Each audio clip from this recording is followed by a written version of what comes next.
Assalamualaikum warahmatullahi wabarakatuh. Waalaikumsalam warahmatullahi wabarakatuh. Salam persaudaraan PSAT. Saya. Alhamdulillah pada kesempatan hari ini kita masih bertahan ngobrol asik, ngobrol tipis dan masih ditemani sama kakak pembina Pastinya.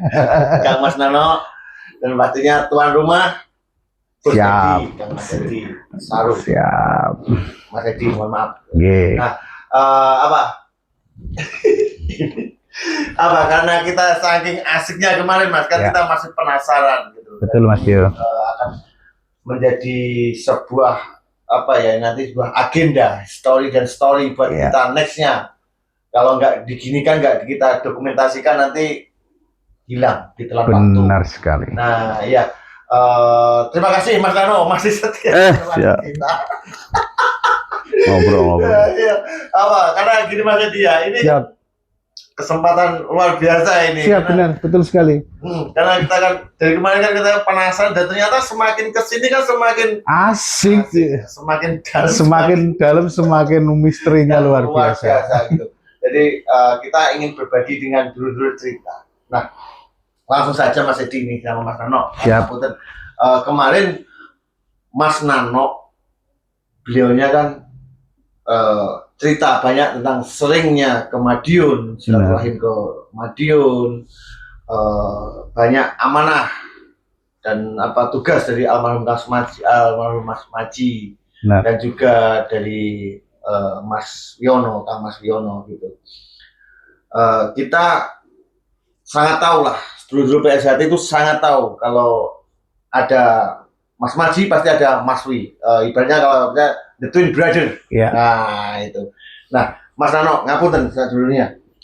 Saya benar-benar pengen tahu. Bukan saya aja, pasti Mas Edi dan dulu di luar sana. Betul sekali. Mas, menurut Mas Nano dan sepengetahuan Mas Nano, ngapunten sebelumnya, harapan apa beliau-beliau ini yang pernah diceritakan atau pernah diobrolin dengan Kang Mas Nano yang sampai saat ini belum terlaksana Mas Nano. Monggo bisa ceritakan Mas. Ini karena asik main ini. Benar. Makanya kita tahan Mas Edi sama Mas Edi. Balik. Mas Edi ya, seneng saya. Nggih, monggo Mas Nano, monggo. Mas Yo, terima kasih. Mudah-mudahan teman-teman saudara-saudara di luar sana nggak bosan ya. Artinya saya hanya menceritakan apa yang saya lakukan, apa yang terjadi dengan saya, tanpa saya harus menambahkan. Tapi saya karena sering di Madiun tuh suka tiba-tiba Madiun, wes begitu ketemu dah. Kalau sudah Mas Maji cerita kan saya jadi pendengar, saya jadi kira-kira. Nah, ada beberapa hal menurut saya yang mereka tuh punya mimpi, punya keinginan. Contoh, Padepokan tuh beliau tuh punya keinginan yang menurut saya harus kita terjemahkan, harus kita buktikan, harus kita jadikan. Contoh, kalau boleh bahasa yang singkat tuh, Padepokan tuh pengennya tuh kayak Shaolin gitu. Wow. Jadi bahasa Mas Wi dengan Mas Wi itu pusdiklatnya Satrate, Pusat Pendidikan dan Latihan Satrate. Jadi gambaran beliau itu kalau misalnya kamu bisa konsep sedemikian, terserah kamu seperti apa, paling tidak perpaduan, jadi beberapa ajaran, jadi pencak ajaran situ, pencak prestasi situ, bela diri di situ, kerohaniannya ada di situ, luar biasa. Contoh misalnya saya kurang lebih seperti ini waktu itu kan, pusdiklat itu di ruangan yang indoor sebelah timur itu kan ada latihan prestasi pagi jam 6 orang bisa anak-anak latihan gitu, di situ latihan jam 6 pagi sampai jam 7 atau sampai jam 8 begitu, mereka selesai latihan kan kita punya hotel, nginep di situ, makan di situ. Nanti yang siang yang sekolah-sekolah, kuliah-kuliah, kerja-kerja, sore kembali ke latihan lagi. Jadi latihan sehari 2 kali, latihan prestasi Mas. Jadi kita punya kader-kader yang terbaik selalu di situ, berlatih di situ, makan di situ, di situ, dijamin di situ gitu. Jadi itu prestasinya. Begitu malam tuh bayangannya kan tinggal ganti. Itu kan DKP kita tuh lebar. Jadi ada latihan ajaran. Jadi malam ini dari Dlopo sana misalnya gitu kan. Malam ini jadi siswa putih Dlopo tuh berlatih gantian di Padepokan. Siswa putihnya yang 500 atau yang 300 tuh berlatih di situ. Jadi orang berlatih situ sampai jam 12 malam atau nanti besoknya Selasa gantian mungkin jadi Pilang Kenceng, besok nanti gantian Balai Rejo, mungkin ganti gitu Jadi siang dan malam tuh itu orang berlatih pencak silat gitu. Jadi bukan cuman Padepokan cuman adanya cuman 2-3 orang lendang-lendang gitu. Ada kegiatan kadang-kadang. Jadi pusat pendidikan latihan itu betul-betul. Jadi itu saya kayak mimpikan gitu. Wah, keren banget kalau ada seperti itu. Artinya prestasi berlatih, tempatnya seperti ini, atletnya dipilih dari seluruh Indonesia terbaik seperti ini. Begitu malam latihan ajaran seperti senam jurus sih, pelatihnya juga bagus, bela diri juga menyusun bela diri yang bagus seperti apa. Begitu tentang kerohanian atau budi pekerti itu dikaji sedemikian latih seperti apa. Jadi ini betul-betul menjadi pusat pendidikan dan latihan gitu. Itu jadi sampai begitu kita sudah ada latihan seni, bahkan di latihan seni itu nanti setiap malam minggu keinginan beliau itu ada tampil pencaksilat. Wah, Sehingga apa? keren itu. Itu menjadi destinasi wisatanya orang Madiun. Sehingga nanti ditampilkan pencak silat, ada regu, ada tunggal, ada ganda. Orang nonton silat, tapi nanti juga ada kulineran di situ. Wah. Gitu pinggirnya situ. Bukan jalan. Jadi saya sampai begitu, aduh ini hebat sekali. Makanya saya menerjemahkannya, wih, kalau ini terjadi nih, bisa kita lakukan di Madiun itu luar biasa gitu. Jadi bukan cuma menyebut Madiun itu kota pendekar, kota pesilat, kota apa, tapi kan nggak punya kegiatan yang gitu loh. Gitu kira-kira seperti itu. Jadi saya begitu 2016 itu bila almarhum nggak ada kan langsung Mas Wi udah sampaikan, no, kerjakan apa yang diinginkan Mas Majikal itu seperti itu. Oke, waktu itu begitu 2016 perapatan sudah selesai itu, saya ajukan Mas semua itu. Saya ngajukan matras berapa set ada, body protector, patching, kemudian saya beberapa samsak. Bahkan saya udah pesen sama Mas Heri itu kaca Mas. Jadi dinding kaca tuh untuk berlatih depan kaca. Sampai saya sudah mau pesen itu alat fitness di Malang. Itu untung yang fitness sama itu belum terjadi. Kalau mangkrak itu jadi besi tua itu kan gitu. Akhirnya yang sudah dieksekusi itu ada matras sama macam-macam berlatih situ. Ini gambarannya wah udah hampir terjadi. Waktu itu udah senang banget sebelum adanya gonjang-ganjing gini. Kira-kira jadi itu satu hal yang menurut saya mimpinya Mas Wi, mimpinya Mas Maji yang harus kita generasi muda ini harus kita buktikan kelak gitu. Mudah-mudahan kita segera selesai organisasi gitu. Betul-betul Padepokannya juga tempat berlatih. Jadi suatu ketika kalau misalnya Kalimantan mau berlatih 1 minggu ke sana, ya sudah tinggal kirim orangnya berlatih bersama sini, uji coba dengan anak kita di sini, 1 minggu pulang. Tapi makan di situ, tidur di situ kan kita udah lengkap semua fasilitas. Dan itu kita satu-satunya yang punya seperti ini. Malah nggak dimanfaatkan. Makanya kita ya pon nggak punya prestasi karena kita nggak ada pelatihannya, malu dengan silat-silat yang lain nggak punya Padepokan semegah kita, nggak selengkap kita nggak termanfaatkan dengan baik. Jadi mohon maaf Mas, saya potong. Jadi harapan beliau ini almarhum Mas Maji sama Mas Wi itu kurang lebih konsepnya Padepokan Agung itu dijadikan pusdiklat atau boarding ya, buat boarding, dan di situ nanti ada asesmennya nanti untuk nih prestasi, ini untuk ajaran. Untuk seni, untuk bela diri, itu konsep yang jadi rumah kita udah dibuat, kita sekarang generasi muda ngisi rumahnya udah dibuatkan oleh para pendahulu kita udah menyiapkan ini loh rumahnya, ini tempatnya. Ini tinggal ngisi, kita harus ngisi ruang tengah isinya apa, ibarat gitu. Sing sentong isinya apa, sing dapur isinya. Ini tugas kita yang muda-muda gitu. Jangan yang muda-muda ini malah cuma urusan kerah aja kan gitu kan. Jadi, ayo kita sudah waktunya diisi. Itu kira-kira. Jadi saya kalau cerita yang kalau ada hal-hal yang sayang ya gitu. Kita kehilangan momen yang sekian tahun kita hanya urusan nggak karuan, tapi yang urgent sebenarnya kalau kita laksanakan itu kita dari pencak silat jadi contoh pencak silat pada umumnya itu betul sesuai dengan bunyi anggaran Mukadimah itu betul situ. Karena orang lihat wah malam minggu ada tampil pencak silat. Bergu, tentang Retno Tumilah, cerita seperti itu misalnya kan, pernah main Retno Tumilah, tapi kita pernah juara loh, di IPSI ada lomba, festival pencak silat, tapi bernarasi, bergu. Kita bikin, konsepnya Mas Topik waktu bikin konsepnya cerita tentang Retno Tumilah.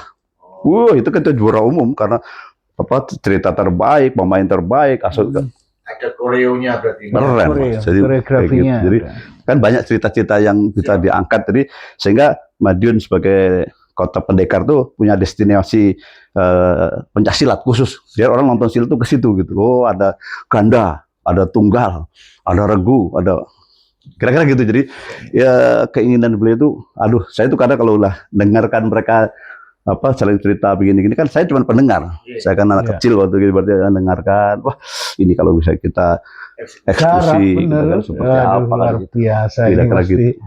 Izin Mas Nano, tadi kan Mas Nano menyampaikan tentang Pusdiklat tuh. Jadi Pusat Pendidikan Dan latihan.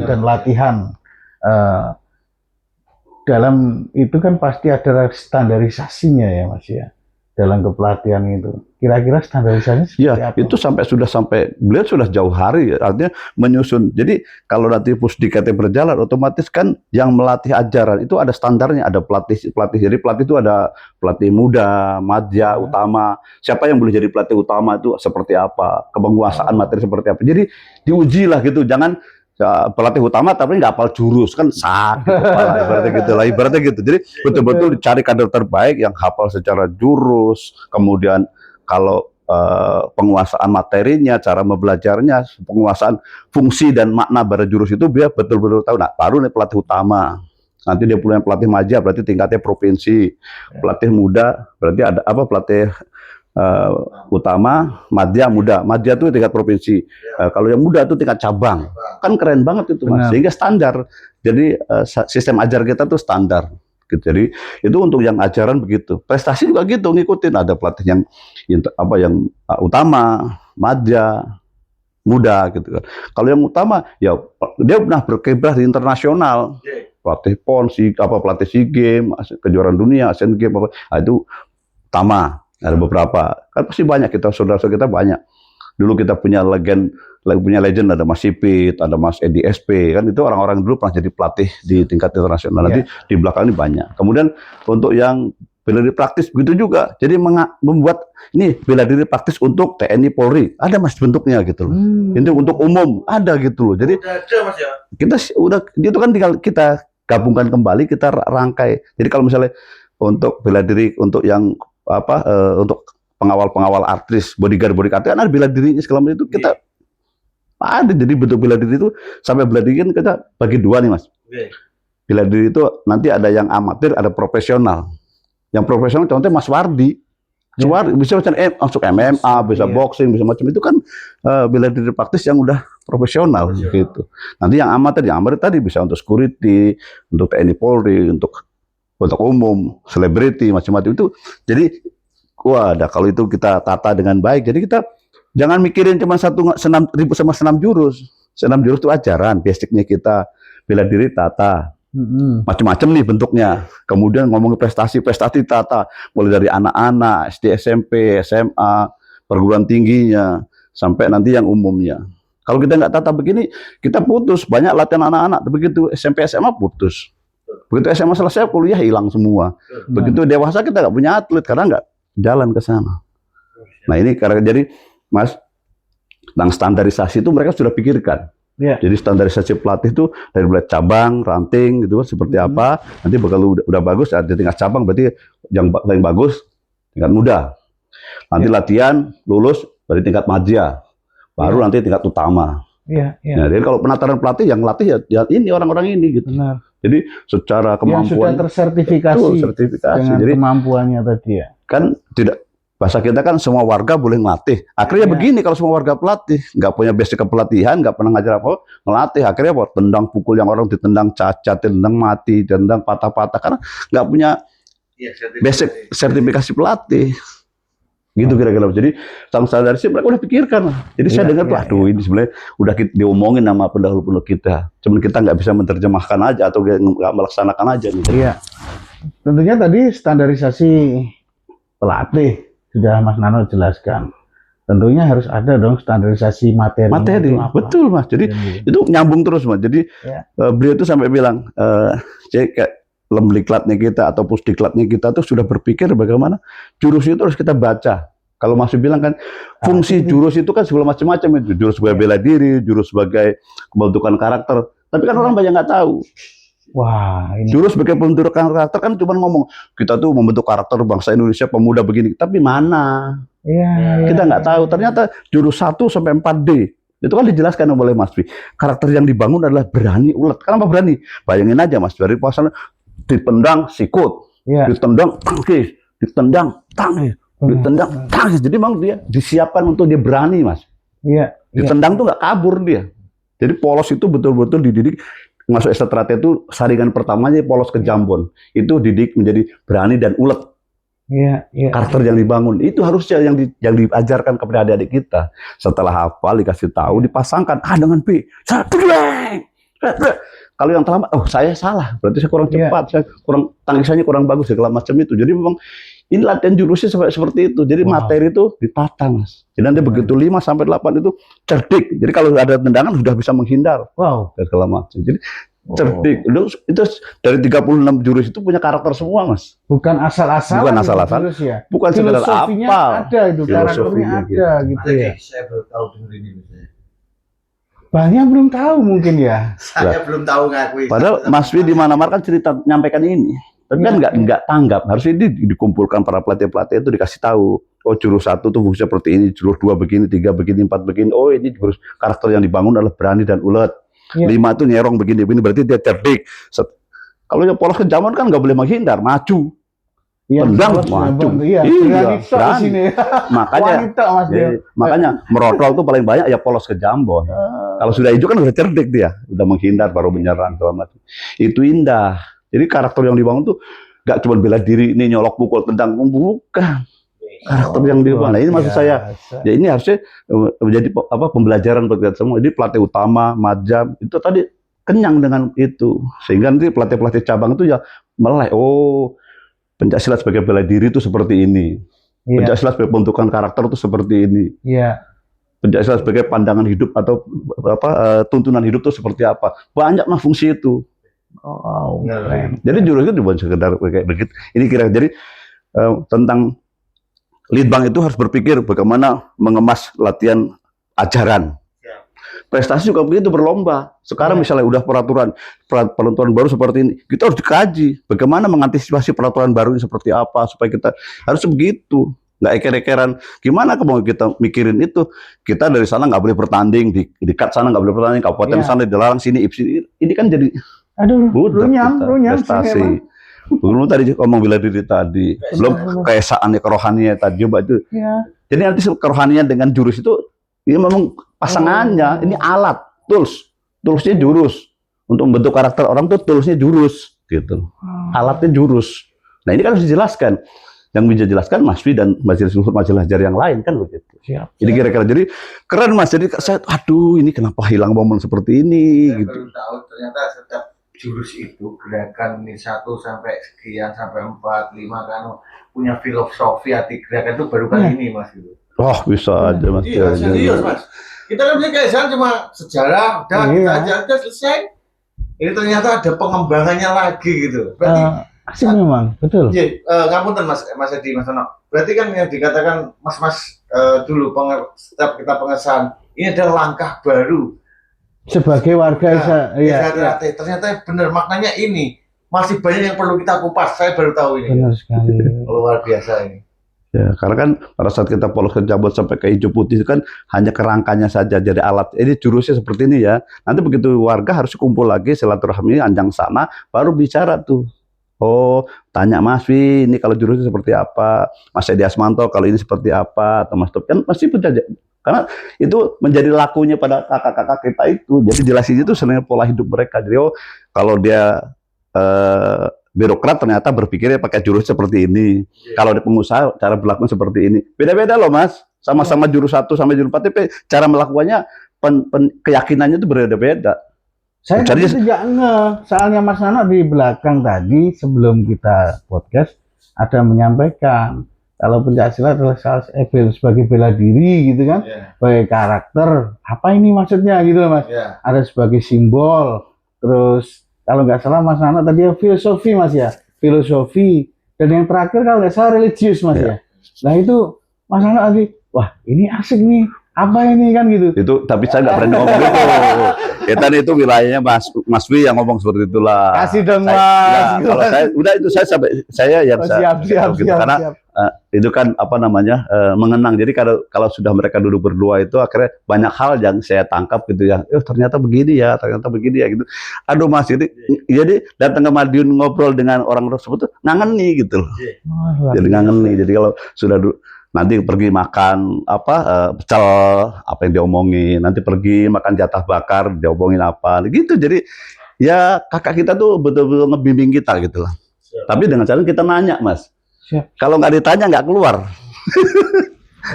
Atau kalau saya dari Jakarta saya laporan, Mas lapor anak-anak pulang pon begini hasilnya gini. Kenapa begitu? Oh, tadi dia gitu, Mas pulang nih ada habis kejuaraan ini. Jadi laporan hasil prestasi disampaikan ke beliau, langkahnya apa, kayak gitu gitulah. Kalau nggak nanya nggak itu ya Nggak mungkin dijawab Mas ya. jadi asik Mas. Jadi saya itu akhirnya apa ya, aduh, saya ngerasa momen yang kita organisasi kita sebelum itu, aduh lost berapa tahun ini kita harus bisa membenahi organisasi kita makin bagus, makin cantik, tapi ya kita habis waktu dengan urusan ya yang barangkali ya sudah lah, ya mungkin ini sejarah yang harus kita lalui. Tapi maksud saya sekali lagi nggak henti-hentinya, ayo dong sudah akhiri, ayo dong kita yang muda-muda minta kepada dari Papua, Kalimantan, Sulawesi, Aceh sampai ke Lampung sampai ke sini, yang muda-muda meminta, ayo Mas kita sudah waktunya bersatu kembali, kita tata kembali. Itu saya nggak bosan-bosan lah, pokoknya saya mintanya segera akhir ini selesai. Selalu disuarakan Mas ya. Karena ya itu lagi, ya bayangin aja Mas, hal-hal yang indah. Beliau punya pengen yang namanya kayak jadi Shaolinnya orang Satrate itu ada di Madiun sana. Jadi orang berlatih malam, berlatih ajaran seperti itu, sana bela diri, paginya di latihan prestasi, anak-anak remaja dewasa malam hari Minggu, Sabtu mereka anak-anak SD SMP berlatih luar biasa Mas. Benar. Karena Mas ini Mas, tadi Mas Nano juga menyampaikan, ya sebenarnya apa sih tujuannya Mas Nano di Satrate itu, ya supaya kita mendapatkan yang namanya apa Mas tadi, apa itu sebelum keselamatan tadi Mas, sebelum keselamatan, kalau nggak salah ada 3 tadi, saya agak kelupaan sih tadi. Nggak mau sih Mas Nano untuk ngulik ke situ itu nggak mau. Jadi ada kehormatan. Orang Satrate ya kehormatan, keselamatan, kebahagiaan. Itu kan 3 yang harusnya ada di dalam. Bahagia kata Mas Nano. Orang Indonesia itu harus bahagia gitu loh. Gitu ya? Iya sih saya makanya. Aduh. Saya kan udah gini, kita kumpul hahaha kan anak gitu. Kita dulur tenanan gitu. Jadi dan ketemu di jalan kita mencucu enggak bahagia. Mas Nano, ngapunten. Nah, ini kemarin sampai sempat nyinggung menyebut nama beliau Mas Ketua Umum kita Kang Mas Muhammad Taufik. Nah, berarti Kang Mas Nano ini dari dulu sudah dekat dengan Kang Mas Taufik bersama almarhum gitu, sama Mas Wi gitu. Iya, karena saya tinggal di Jakarta, jadi kita dulu sering kumpul di Kalimalang, tempat Mas Sipi, CM99 namanya, kumpul di Taman Mini, dan saya kan aktif, kan saya kan di selatan sejak saya ini latihan di selatan tahun 83 gitu, disahkan 86 di Jakarta gitu. Jadi saya habis itu yang latih terus ya, artinya saya aktif di Jakarta Selatan, di Pancoran, kemudian jadi aktif di DKI itu sampai karena itu emang sudah melihat atau udah bersama-sama dengan Mas Ketum itu, saya bahkan gini, kalau punya ini persepsi saya ya, ini pendapat saya ya, jangan nanti Mas Maji itu sudah beberapa kali mencari kandidat-kandidat yang akan siapa jadi kader masa depan gitu. Artinya saya lihat dari mana udah banyak lah ya kan komplain karena Mas Maji nggak segera membuat apa namanya kader untuk siapa yang menjadi calon ketua umum segala macam, itu kan udah jauh dicari-cari, nggak dianggap nggak mampu, belum mampu di CV selama itu. Dah itu belakangan itu sampai ada lah yang namanya Mas Topik itu sampai dilatih khusus tingkat 2 sendirian loh, sendiri dilatih Mas Wi sama Mas Wi sama Mas Paji sendiri, disahkan khusus sendiri. Mas Nano kemarin cerita ratingnya 250. Iya. Sama katanya. Ini berarti kan istimewa Mas. Iya. Dan pelatihnya 2 langsung. Jadi artinya beliau itu disiapkan betul dari segi kelengkapan secara tingkatan supaya dia tingkat 2, kemudian juga pasti secara kerohanian macam-macam dari lengkap seperti itu. Kemudian beliau kan tuh diletakkan di PBFC Mas, ditaruh di PBFC di kader almarhum, jadi dia jadikan jadi wakil ketua, belajar di sana, ditaruh di sebenarnya kadernya Satrate Ketum. Mas Ketum itu jadi wakil ketua umum beberapa kali, kemudian ditaruh di sana. Kemudian harapannya apa? Ini nanti kader yang ketua umum yang bisa punya pandangan ke depan, dia punya hubungan baik dengan PBFC, dengan KONI, dengan pemerintah, dengan macam-macam kan gitu. Nanti baru yang Madiun itu nanti yang urusan internal, yang urusan ajaran, pengesahan aset apa padepokan yayasan itu nanti yang gitu. Oh. Jadi sekali kalau saya bilang Mas Wiono itu pada saat nyusun kepengurusan 2016 itu udah sangat cermat gitu loh. Cermatnya apa? Mas Topik diletakkan untuk urusan eksternalnya gitu kan gitu. Keren sana gitu. Jadi ya kan dia mantan dirjen beberapa kali, dia punya hubungan baik pemerintah segala macam itu. Rekodnya udah tidak diragukan lagi. Menurut saya ya Mas Murjoko ditaruh sebagai wakil ketua yang membidangi untuk urusan eksternal apa internalnya Madiun. Ya padepokan, ya mungkin hal-hal pengesahan apa itu kan ada di sana. Ini sudah dibagi sedemikian rupa itu kan menurut saya tinggal jalan aja mungkin. Ini kan kalau pandangan saya, sekali lagi di pandangan saya tidak mau yang sudah menurut saya, tapi paling tidak jangan menyalahkan gitu, karena yang Mas Wi itu menurut saya itu pilihan terbaik kala itu gitu. Menurut saya pandangan saya itu, maaf kalau salah, Mas Wi itu pandangan baiknya seperti itu. Ini udah dua hal, yang satu untuk keluar, satu ke dalam tuh ditata dengan ini udah, karena ya udah disiapkan betul, baik ke Ipsian, ke macam-macam, dikenalkan ke perguruan segala macam itu bersama Mas Maji. Kemudian di dalamnya juga situ sampai dilatih tingkat 2-nya sendiri apa itu kan kalau nggak ada niat mana mungkin sih gitu. Karena dia udah cari beberapa, ditawarkan beberapa yang udah nggak pada sanggup. Jadi begitu Mas Maji nggak ada udah pada jalan. Dulu waktu beliau masih Sugeng itu ditawarkan beberapa beliau. No aku tuh tawarkan loh dulu apa yang kira-kira jadi pengganti saya gitu. Tapi nggak pada sanggup, nggak pada mampu gitu. Ya setahu ya terakhir itu Mas Richard Simorangkir almarhum. Ya ternyata kan umurnya nggak panjang, artinya Allah panggilkan gitu secepat itu juga. Harapan seperti itu. Itu kira-kira. Jadi saya cerita ini bukan karena kalau sudah ditanya tentang beliau ini, saya ya bagian orang yang kebagian untung ya, karena diajak kemana-mana, dipanggil kemana-mana, mendampingi kemana-mana, mungkin karena saya punya waktu, saya senang. Makanya saya cerita-cerita ini akhirnya apa? Sampai saya waktu itu ngajukan, Mas, saya itu datang ke Madiun kan berapa kali. Begitu ditanya jumlah warga Esatrate itu nggak punya database, Mas. Nggak ada database-nya. Nggak ada. Lah itu saya itu sampai Mas Sakti waktu itu udah utus saya tahun berapa itu. Nah coba dicek sana. Kita kasih komputer supaya itu didata. Setiap tahun misal didaftarkan warga sekian ribu, itu dia data namanya Mas Tio, lahir sini, pengesahan sini, kan ada datanya seperti itu. Itu ternyata tidak ada sampai 2000 mau perapatan luhur itu kita tuh nggak punya database. Hanya orang tuh antar dokumen dari cabang-cabang masuk situ, jumlah situ, tuker ID atau tuker kartu kosong, diketik sendiri di sana. Sama kartu sumpah dan segala macam itu. Sampai seperti itu. Nah, akhirnya saya dengan tim anak-anak muda itu, saya punya siswa namanya Mas Yopi itu, kita coba berpikir, Mas, masuk nggak bisa kita bikin database? Bikinlah database, kita keranjang siap segala macam itu. Kita sampaikan pada saat belum perapatan luhur, nanti siapapun jadi sekjen, segala macam, Mas Heri ada tuh. Seperti ini nih konsepnya. Jadi warga itu nanti terdata dengan baik. Karena 2006 waktu saya bikin paten itu, warganya itu sudah 30.000, Mas. Nah, itu nggak ada datanya. 30.000 orang, Mas. 2006 itu, Mas. 2006.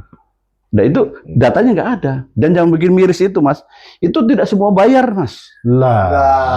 Itu mau saya sangat. Jadi kadang-kadang Mas Maji diserang iuran macam-macam. Mas, banyak cabang. Silakan yang sekarang masih pada Sugeng di cabang-cabang. Ayo yang siapa dulu, Mas, kula boten sakit uang setoran karena sedang bangun padepokan, sedang bayar tanah, sedang ini itu. Jangan begitu. Jadi bukan berarti sekian tuh bayar semua, enggak, Mas. Itu loh kira-kira aja. Orang awam seperti kita kan pasti taunya uang. Kan kadang-kadang dikuyok-kuyok, Mas. Uang iuran sekian. Kamu nggak tahu. Coba cek bener. Nah, itu tadi. Akhirnya kita izin, Mas, bikin database. Makanya keluarlah kartu yang sekarang berlaku di pakai sampai itu, ada barcode-nya, namanya siapa. Jadi namanya si Anu, pengesahan di mana, tahun berapa. Kalau merah itu untuk yang ganjil, kalau yang genap warna putih, background segala macam tuh ada foto segala macam itu. Nah itu akhirnya itu terdata tuh. Oh berarti kalau ditanya Esatrate jumlah berapa?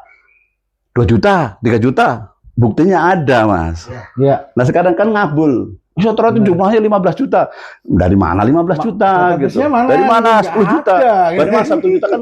Ya itu kira-kira seperti ini. Kita ini kadang-kadang yang kayak gitu-gitu itu, ya. Sehingga saya udah sampaikan waktu itu. Mas kita punya database. Database ini warga-warga yang lalu-lalu didaftar ulang pelan-pelan, nggak apa-apa. Misalnya dari cabang Kota Jambi yang belum punya kartu itu berdaftarkan saja. Tapi kan ada buktinya bahwa ini saya udah disahkan tahun sekian nih kartu saya yang lama diperbarui ganti baju. Semua berarti diikutkan Mas ya kartunya. Iya. Oh, siap. Jadi itu nggak bisa ditiru Mas. Kita sampai ke dibikin di percetakan resmi, percetakan negara kita bikinnya. Iya. Ini contoh. Jadi ini hal-hal seperti itu tuh kita sudah sudah maju gitu ya. Sudah dibanding perguruan lain kita tuh harusnya udah keren. Kalau ditanya tuh teknologinya udah maju selangkah lah. Bukan KTE yang dibikin di print sendiri gitu, bukan. Gitu. Dan lagi satu lagi yang menurut saya Mas Ketum juga sudah agak spektakuler, bikin Akademi Pencaksilat. Oh ya. Oh itu jadi konsepnya dulu maju itu kalau kita kala itu sampai sudah ngurus Mas. Kita tuh punya jurusan, kita tuh dapat program studi olahraga Pencaksilat Mas. Wow. Udah punya kita program studinya. Itu tinggal dilanjutkan, ibarat itu seperti apa. Sekarang udah pakar-pakar. Kita punya akademisi hebat, profesor ada berapa orang, mungkin berdokter berapa kali itu. Kalau itu punya sekolah Pencaksilat kan keren banget gitu. Itu ditata dengan baik. Bahkan berapa waktu lalu gimana caranya ditata kembali, kan punya sekolah yang belakang selama itu ditata kembali, ditata ulang lah. Yang sekolah di situ seperti apa, nanti kalau kuliah seperti apa. Jadi pasti nanti dari sini seperti apa. Kan kita bisa lihat Profesor Awan Haryono. Wow, itu di UNJ kan keren tuh, misalnya ada Profesor Lantip yang dari gitu, ada beberapa Profesor Suryanto. Saya kenal Profesor Satrate itu banyak sekali gitu. Dan itu profesor olahraga. Mas Awan itu profesor olahraga. Gitu kan keren banget gitu. Kan lengkap. Jadi ada akademisi ada. Nah itu ditataannya ke depan tuh sebenarnya cita-cita yang penerus-penerus juga udah bagus-bagus. Cuman kan nggak terrealisasi. Nah harapan kita, ayo sekali lagi saya nggak berhenti-hentinya kalau ini segera selesai terus kita punya sekolah, sampai punya akademi Pencaksilat gitu, atau sekolah tinggi Pencaksilat. Kita punya pusdiklat yang seperti gambaran saya Shaolin, orang pagi siang sore malam tuh berlatih di padepokan kita itu. Ada kegiatan. Ada keren gitu. Keren gitu. Kira-kira seperti itulah. Jadi aduh, Madiun tuh betul kota pendekar, udah terestratif jadi contoh gitu Mas. Kota pendekar. Gitu kira-kira. Gimana Mas Tio? Asik ya? Oh enggak.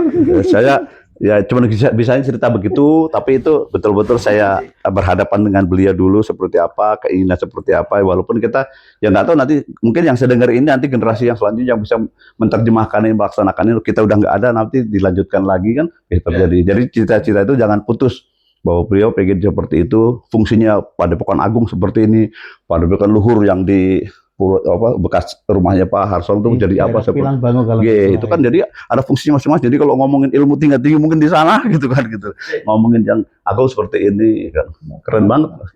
Wah, belum lagi di cabang-cabang Mas. Luar biasa. Berarti gagasannya itu sudah terkonsep, sudah dibuat sedemikian rupa. Berarti kan leluhur kita itu sudah memikirkan apa yang ke depan, dan itu yakin nggak sembarangan tentunya. Apa langkah-langkah untuk depan itu sudah sangat dipikirkan. Jadi ya kita sangat sayang sekali kita mendapat organisasi kita dapat musibah ujian seperti ini. Sekali, menghambat keinginan harapan para sepuh leluhur kita pada begitu mulianya. Wah, gitu. Kita harus berdoa sekarang kita ya. Gimana caranya kita cepat bersatu lah ya gitu Mas ya. Mudah-mudahan apa yang sudah terkonsep dengan baik ini bisa dijalankan dengan baik ke depannya. Nah, itu. Siap gitu. Ini agak keluar dari konsep ini Mas Edi. Iya siap. ini agak ngapunten Mas Ano sebelumnya sama Mas Edi. Tadi kan harapan dari almarhum Mas Maji sama Mas Wiono. Nah Mas, di kepengurusan yang baru ini ada nggak harapan-harapan dari pengurus dari Mas Ketum Mas Tano untuk ini ada nggak yang seperti beliau ini gitu ke Mas Tano gitu? Ya, malah bahkan ini Mas dan Mas Wi dan Mas Topik sudah menggunakan pada kita sampai kemarin kita buat Lemdiklat itu berdiri Mas. Itu konsep dalam rangka menjawab tadi bagaimana mensertifikasi pelatih kemarin kan pelatih ajaran itu tersertifikasi dengan baik. Jadi pelatih 6 jurus segala macam itu ada sudah panduannya, bukunya, aturannya, cara latihannya, berapa jam latihan segala macam itu sudah tertata dengan baik jalan jurus itu juga sudah atas restu dari Mas sebagai masih ajar udah dikerjakan dengan baik. Sekarang udah penataran nasional berkali-kali, dan bahkan besok ini tanggal 16 sampai 18 itu di Jawa Barat misalnya gitu. Nah, kemudian di prestasi juga begitu. Kita sudah mulai kemarin di di Jogja, itu kan juga pelatih-pelatih dari Papua, mulai dari Kalimantan sampai Sumatera, Jawa itu kita kumpul, Mas. Nah, di Jogja, karena kita ada klasifikasi, ada pelatih utama, ada madya, gitu. Nah, besok ini akan dimulai untuk tingkat yang selanjutnya, itu se-Kalimantan, Mas. Itu 16 sampai Kalimantan selesai, nanti baru bulan Februari itu nanti se-Jawa Tengah Jogja, tempatnya di Banjarnegara. Nanti belum lagi ada di Kalimantan Barat, terus sedang nyusul nanti Sumatera dan juga Papua. Itu salah satu yang diinginkan oleh beliau supaya pelatih prestasi, pelajaran tersertifikasi dengan baik. Nah, yang terakhir kemarin di Munasnya, Rakernasnya di Jambi kan, bagaimana caranya atlet kita ke depan nambah baik. Nah, kita sedang tata, Mas, artinya sambil mendata, kita sana datang ke Jambi, saya tanya nih pelatih sini, mana atletmu, sudah seperti apa persiapannya untuk ke jurus macam-macam. Itu saya sambil pelan-pelan mendata, mana Sumatera, mana di Kalimantan, besok Kalimantan tuh akan seperti itu. Kemudian kemarin saya di DKI, itu Jawa Tengah, itu kan sudah ada kejuruan juga. Nah, saya data juga nih, kata Jawa Tengah punya ini, DKI punya ini, ada beberapa. Itu pendataan, Mas, mudah-mudahan ke depan kita punya kader-kader yang baik. Itu tugas yang diberikan kepada kita, anak-anak muda oleh Mas Ketum, supaya ya sudah, organisasi tetap silakan selesaikan organisasinya, yang urusan hukum silakan hukumnya, tapi kegiatan keprestasi, kegiatan ajaran, kegiatan pengabdian masyarakat harus tetap berjalan terus, Mas. Iya. Berarti kan secara tidak langsung Mas Ketum juga menjalankan Renstra, rencana strategis organisasinya dari sesepuh leluhur. Iya. Gitu. Jadi apa yang diinginkan Mas Maji kan dikerjakan oleh Mas Topik gitu loh. Walaupun belum seperti belum sepenuhnya. tapi minimal sebagian sudah kita dijalankan. Ya, tinggal nanti mungkin evaluasinya sama untuk yang belum dijalankan, mudah-mudahan bisa segera dijalankan. Siap. Luar biasa, ini sudah keren. Itulah PSHT. Ya. Akhirnya Wiji dong, sudah disudahi semua, rasanya kita sudah, ayo ke depan kita bergandengan tangan lah. Siap. Saya rasa sepakat lah, Mas Nano ya. Oh, sepakat sekali. Mas Tio ya, kita bergandeng tangan, kita besarkan nama PSHT. Lebih jaya lagi. Wah, ini ya. Oke, mungkin itu ya, Mas Tio. Sementara itu aja dulu kayaknya. Terima kasih. Terima kasih. Iya, terima kasih. Saya beruntung ini datang ke Jambi, malah kami yang beruntung. saya bisa mudah-mudahan didengar oleh teman-teman muda, pelatih-pelatih muda di wilayah-wilayah daerah-daerah, sudah kita punya pemahaman yang sama bahwa strategi ke depan harus lebih maju lagi, harus milenial gitu, ngikutin perkembangan. Kita nggak bisa lagi cuman ribut senam jurus, capek juga ya kalau cabang-cabang itu cuman ribut senam sama jurus, malu. Ini asli tidak asli, ini asli tidak asli ya kan, repot. Oke, begitu Mas Tio. Jadi terima kasih, terima kasih sudah dikasih panggung untuk bercerita kenangan saya yang betul-betul saya berkesan dalam hidup saya. Saya telah berjumpa dengan orang-orang baik, orang-orang hebat di Esatrate. Alhamdulillah. Sekali lagi Kang Mas Nano, terima kasih atas waktunya dan terutama ilmunya dan ceritanya, sejarahnya yang mau berbagi dengan kita dan dulur-dulur semuanya ya, Mas Edi ya. Benar. Gitu. Pokoknya saya harapkan dan saya doakan Mas Nano sehat selalu. Amin ya Allah. Amin. Lancar, Mas Edi juga gitu. Amin. Nah, Mas, ini kepo ini dulu organisasi ini. Mas, sedikit cerita tentang Belgium Open. Mas, sedikit cerita, Mas. Iya dong. Itu soalnya. Tahu. Saya kapasitasnya bukan. Saya berkeinginan gini ya, karena kan suatu ketika mungkin di kepengurusan ini kan masih ada beberapa bulan ke depan. Sekali-sekali dong Esatrate itu mengirim kontingen Indonesia atas nama Esatrate, tapi bertanding di kancah internasional. Karena di sana boleh mewakili negara, boleh mewakili perguruan. Jangan sampai di Belgia Open yang lalu kita malu dengan saudara-saudara saya di Eropa. Jadi Esatrate itu tampil dari Inggris sendiri, Mas. mewakili Ekstraterat Inggris, Mas. Waduh. Jadi yang di Inggris mereka seleksi mewakili negara Inggrisnya. Ya. Iya. Yang tidak lolos seleksi mereka daftar sendiri, berarti pakai bawa kendaraan sendiri, bayar sendiri. Padahal berapa ya, euro dia harus bayar. Ekstraterat Saking cintanya. itu, Mas. UK. Jadi Ekstraterat UK itu berangkat sendiri dengan satu kontingen. Nah, saya berharap Indonesia Ekstraterat besar ini, kita bersama cari atlet terbaik, kita ngirim berapa orang atas nama Ekstraterat. Jadi kita keren tuh. Belgia Open besok gitu. Gitu. Eropa itu kan. Kira-kira jadi Semoga didengar ini. ini iya sempat saya udah beberapa kali yang mengusulkan, artinya boleh dong kita sekali, tapi kan ya lumayan kalau hitung-hitung Didengar lagi nanti. kalau hitung-hitungan tiket kan satu tiket aja PP udah 20 juta misalnya, tapi kan kalau disokong sama-sama kan bisa kan gitu. Anggaplah misalnya dong, bisa. misalnya Jambi satu atlet tanggungan ya misalnya gitu. Nanti yang Jawa Tengah satu, DKI satu, masing-masing. Nah, kita bisa dapat 5 orang kan, 10 orang berangkat ke sana. Keren. Gitu, misalnya seperti itu kan keren. Itu SDM-nya sudah Tinggi luar biasa semua. semua. Ya. Jadi sudah waktunya Mas kita berkibar. Gitu. Nah itu loh harapan saya tadi Nah. sih itu. Ya sebenarnya udah tahu Mas, tapi jujur lebih tahu lagi Mas, bukan lagi itu. Kenapa kita prestasi Mas? Ya. Karena kita menyadari sekarang kita krisis. Iya. Masa organisasi. Setuju, Mas Dio. Organisasi yang Maksud dikenal tawurannya doang. Maaf nih, maaf. dong. Sekali-sekali. besar ini Sekali. kita punya jutaan Iya, jutaan iya, anggota warga terbesar di dunia per bulan, masa iya. kalah gitu. Benar. Oke, terima kasih sekali lagi. Terima kasih. Mas Adi. Sama-sama. Oke, teman-teman semuanya, terima kasih sudah menikmati obrolan tipis kami. Saya pribadi dan Mas Nano, Mas Adi, bila ada salah ucap maupun sifat baik sengaja maupun tidak sengaja, saya mohon maaf sebesar-besarnya. Wa taufiq wal hidayah. Wassalamualaikum warahmatullahi wabarakatuh. Waalaikumsalam warahmatullahi wabarakatuh. Besate Jaya.